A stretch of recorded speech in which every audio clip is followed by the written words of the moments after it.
ও ভূর্জিজন্যবাসী রাজা সর্বত বিষ্ণু। ব্রাহ্মণগণকে আমরা গো, ভূমি, স্বর্ণ, বস্ত্র, হস্তি এবং অশ্ব, রথ, গৃহ এইসব দান করে মহাভারত বিপ্লবের আরাধনা করব। বিধি রে সব নিরহিষ্ঠঘ্ন মঙ্গলায়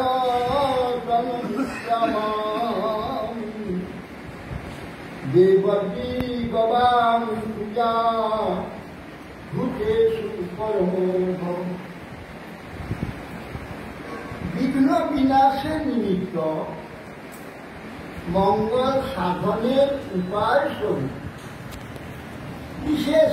বিশেষত দেব দিগে গোসমূহের পূজা, এতে দেবলোকে জন্মদানের কারণ, অর্থাৎ দেব শরীর প্রাপ্ত হওয়ার কারণ। ইতি সর্বে সমাকরণীয় জ্যোতির্বিদ্যা মুখুদ্দিশ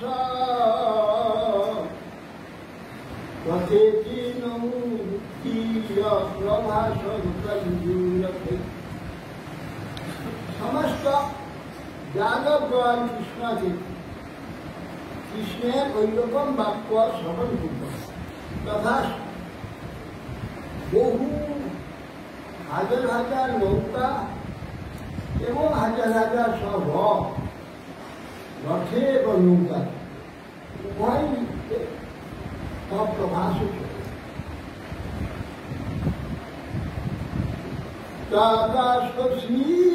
মহাপান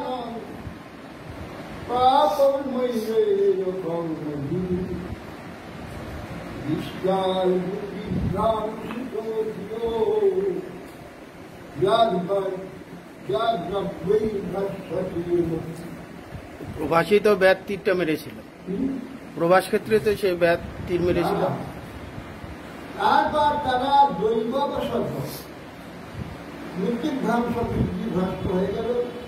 মৈলিয়া নামক এক প্রকার মদ্য পান করে সব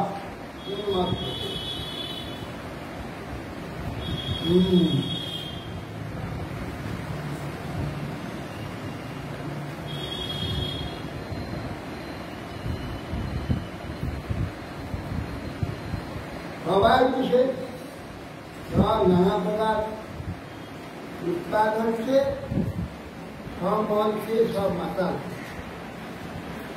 সীতা বর্মা বলছে 7 কেজি,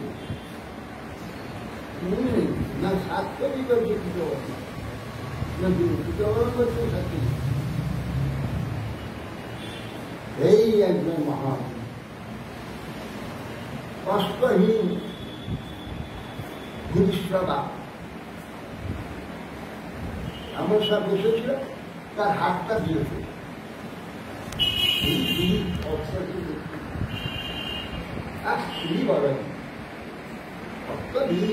ছেলেকে ঘুমিয়েছে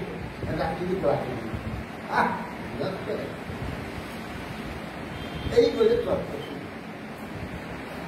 আর হলো এর পক্ষে কি ছিল, এর পক্ষে তর্ক ছিল। তর্ককে হাতাহাতি উঠে মাথা রেখে হাতাহাতি করে বাস মারছে, হাতে হাতে মারতে হয়েছে তো অষ্টরই মাস অষ্ট মারতে মারতে বাস।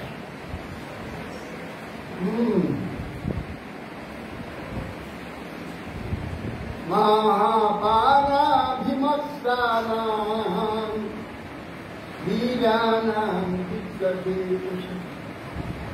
কৃষ্ণামায়া বিমূঢ়ানাম সংঘর্ষ সুমহারভূ।